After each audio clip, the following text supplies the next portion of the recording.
Confession à un ficus, c'est l'histoire de Geoffroy, un personnage un petit peu terne et bancal qui manque grandement de confiance en lui.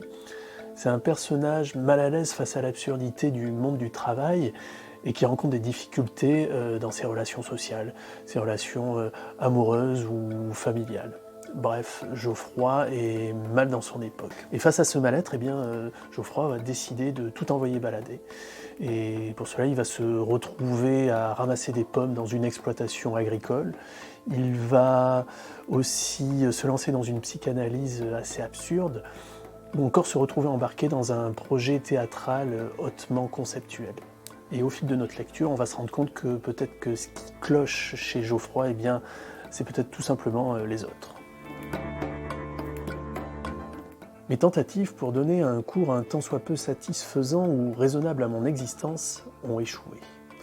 Certains ont le sens de l'orientation et trouvent leur chemin sans grande difficulté. Le pas dansant ou discipliné, ils progressent en évitant les cul-de-sac. Pour d'autres, de quelque façon qu'ils l'orientent, la carte reste indéchiffrable. Où est le nord? Ils le placent au sud.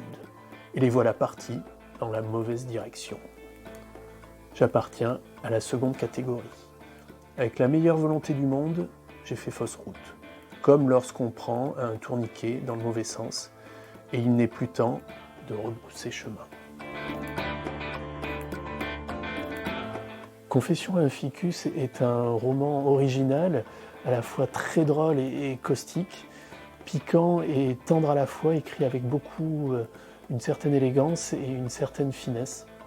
C'est un roman lunaire et tendre, donc, qui pourrait autant évoquer l'univers des frères Podalides au cinéma que les écrits d'Éric Chevillard et sa science de la poésie absurde.